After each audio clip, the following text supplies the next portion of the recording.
श्री स्वामी समर्थ श्री गुरुदेव दत्त. दत्त जयंतीची माहिती आणि दत्त जन्मकथा.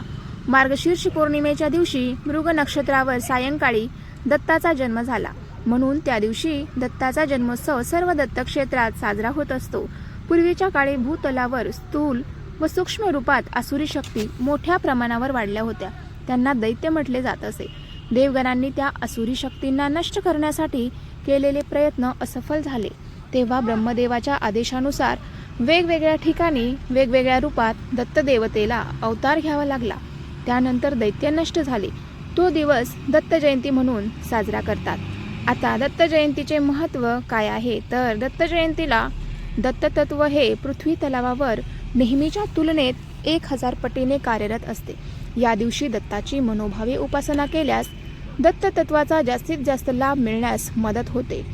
जन्मोत्सव साजरा करणे. दत्त जयंती साजरी करण्यासंबंधाने शास्त्रोक्त असा विशिष्ट विधी आढळून येत नाही.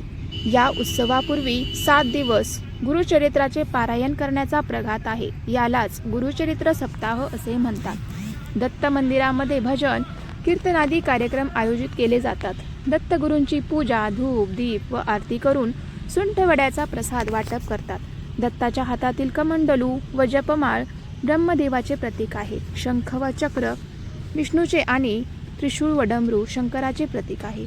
महाराष्ट्रात औदुंबर, नरसोबाची वाडी, गाणगापूर इत्यादी दत्त क्षेत्रात या उत्सवाला विशेष असे महत्त्व असते. दत्त श्री गुरूंचे करूया ध्यान, वंदू चरण प्रेम भावे. ब्रह्मा विष्णू महेश एकत्र आले, मन हे नाले भक्ती डोही. अनसुया उदरी धन्य अवतार, केलासे उद्धार विश्वासा या. माहुरगडावरी सदा कदा वास, दर्शन भक्तास देई सदा. चैतन्य झोळी विराजे काखेत, गायीच्या सेवेत मन रमे. 24 गुरुचा लाविला शोध, घेतलासे बोध विविध गुणी. दत्त जन्म कथा. दत्तात्रेय हा शब्द दत्त व अत्रेय अशा 2 शब्दांनी बनलेला आहे.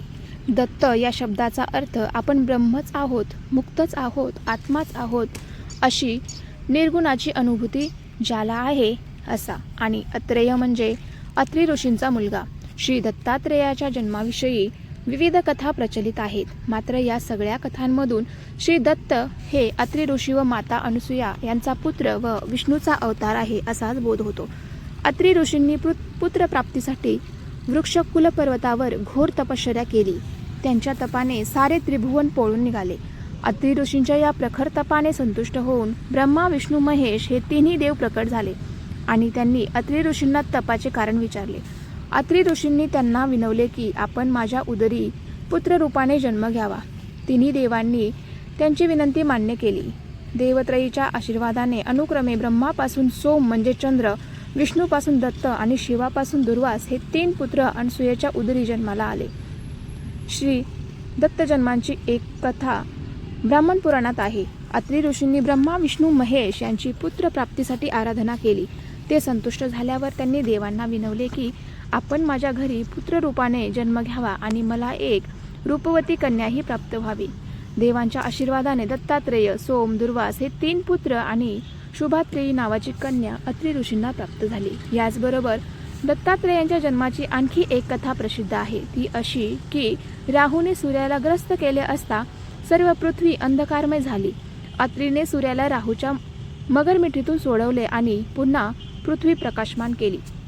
अत्रीच्या या महत्कार्यामुळे संतुष्ट झालेल्या शिव व विष्णू यांनी अनुक्रमे दुर्वास आणि दत्त यांच्या रूपाने अत्रीच्या घरी जन्म घेतला. भारतात शैव, वैष्णव आणि शाक्त हे 3 प्रमुख पंथ आहेत. ती सुमारे 1000 ते 1200 वर्षांपासून श्री दत्तात्रेयाची उपासना करत आहेत. संपूर्ण भारतात विशेषतः महाराष्ट्रात श्री दत्त आराधनेची उज्ज्वल परंपरा आहे. महानुभाव संप्रदाय, नाथ संप्रदाय, वारकरी संप्रदाय, समर्थ संप्रदाय व दत्त संप्रदाय ही 5 संप्रदाय श्री दत्तप्रभूची उपासना करताना दिसतात. श्री दत्त संप्रदायातील साधक अवधूत चिंतन श्री गुरुदेव दत्त असा जयघोष करत असतात. अवधूत हे दत्तात्रेयाचे नाव असून या शब्दाचा अर्थ म्हणजे नेहमी आनंदात रमणारा, प्रत्येक क्षण वर्तमान काळात जगणारा होय. श्री दत्ताच्या पाठीमागे असलेली गाय म्हणजे पृथ्वी व 4 श्वान म्हणजे 4 वेदांचे प्रतीक आहे. श्री दत्तगुरूंनी पृथ्वीला आपले गुरु मानले होते. पृथ्वीप्रमाणे सहनशील व सहिष्णू असावे अशी तिच्याकडून त्यांनी शिकवण घेतली होती. तसेच त्यांनी अग्नीला गुरु मानून आपला देह हा क्षणभंगूर आहे अशी शिकवण त्यांनी अग्नीच्या ज्वालेपासून घेतली होती. अशा प्रकारे चराचरातील प्रत्येक वस्तूत परमेश्वराचे अस्तित्व आहे ते पाहण्यासाठी श्री दत्त गुरूंनी 24 गुरु केले होते. श्री दत्त दररोज खूप भ्रमण करीत असत. ते स्नानासाठी वाराणसीला, चंदनाची उटी लावायला प्रयागला जात, तर दुपारची भिक्षा कोल्हापूरला मागत व दुपारचे जेवण पांचाळेश्वर बीड जिल्हा येथे गोदावरीच्या पात्रात घेत असत. तांबूल भक्षणासाठी मराठवाड्यातील बीड जिल्ह्यात राक्षस भुवन येथे जात, तर प्रवचन व कीर्तन ऐकण्यासाठी नैमिषारण्यात बिहार येथे पोहोचत. निद्रेसाठी मात्र माहूरगडावर जात व योग गिरनार येथे करीत असता श्री दत्त अवलिये होते. क्षणात कोठेही अंतर्धान पावत असत. श्रीकृष्णांच्या लीलाप्रमाणे श्री दत्तात्रेयांच्या लीला आहेत. महाराष्ट्रात हिंदूच्या बरोबरीने मुस्लिम समाजही श्री दत्त प्रभूंची उपासना करताना दिसतो. श्रीपाद श्रीवल्लभ हा दत्ताचा पहिला अवतार, श्री नृसिंह सरस्वती हा दुसरा, तर स्वामी समर्थ हा तिसरा अवतार आहे.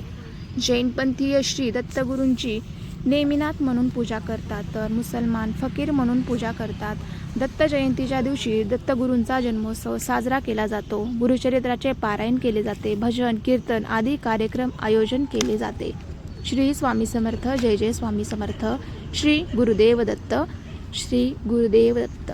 दत्त महाराज.